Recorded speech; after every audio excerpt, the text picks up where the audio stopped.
அனைவருக்கும் மாலை வணக்கம். சாப்பிட்ட மயக்கமா பேசுமாங்க இருக்கு. ஆமா, சாப்பாடு நல்லா இருக்கு. தூக்கம் கூட வருது, ஆனா வேலை பார்க்க வேண்டாமா? சரி சரிப்பா, அதனால அடுத்த நிகழ்ச்சிக்கு போலாம். இப்போது என்ன பாட்டு சொல்லி கேட்டு போட்டி தொடர்கிறது. நினைக்கிறேன். செவிக்கு உணவில்லாத போது சிறிது வயிற்றுக்கு உயப்படும். செவி உணவில்லைன்னு நம்ம போய் வயிற்று சாப்பிட்டோம். இப்போ நம்ம செவிக்கான கேள்வி. இது திருக்குறள். கல்விங்கிற அதிகாரத்துல கேடில் என தொடங்கும் குறள் யாருக்கு தெரியும்?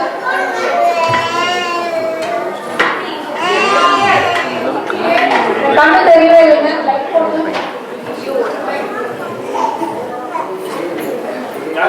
ஓகே, யார் சொல்றீங்க? குழந்தைகளுக்கு யாராவது தெரியுமா?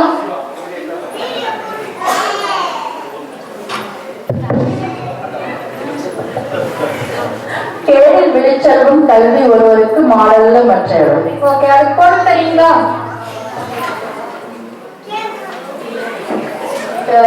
உலகத்திலே மிகச்சிறந்த செல்வம் கேள்வி செல்வம், செவி செல்வம் தான். அது மாதிரி மற்ற செல்வங்கள் எல்லாம் செல்வங்கள் இல்லை. கல்விதான் சிறந்த செல்வம். வாங்க, வாழ்த்துக்கள்.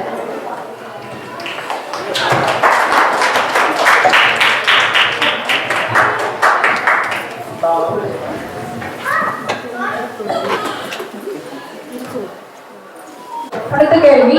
அதே கல்வியிலிருந்து கற்க என தொடங்கும் குறள்.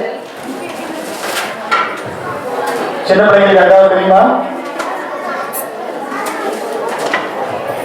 சின்ன குழந்தைகளுக்கு யாருக்காவது தெரியுமா?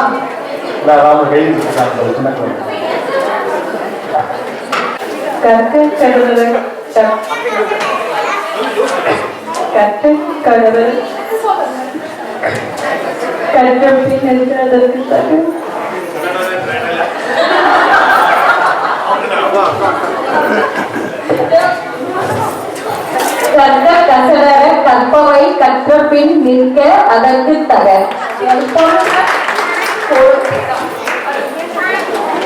அது கொஞ்சம் கஷ்டம் தான்.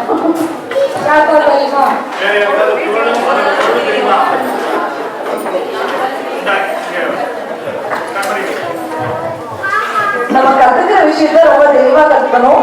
கத்துக்கிற விஷயத்த இதுக்கேற்ற மாதிரி நம்ம ஃபாலோ அதை பின்பற்ற சொல்லுங்க. அதை பின்பற்றணும். கத்துக்கிற விஷயத்த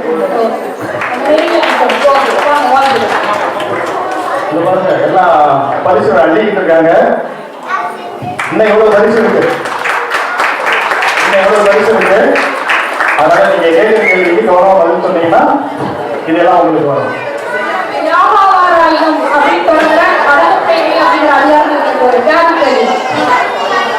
யாகாவாராயினும் நாகாக்க காவாக்கா சௌகாக்க சொல்லியிருக்கப்பட்டு எல்லார்கிட்டையும் நாக அறிவி பேசணும். இல்லைன்னா குற்றங்கள் இருக்கும். அவங்க சொன்ன சொல்லி அவங்க குடும்பத்தை கொடுக்கும். வாழ்த்துக்கள். பள்ளிக்கு வாழ்த்து.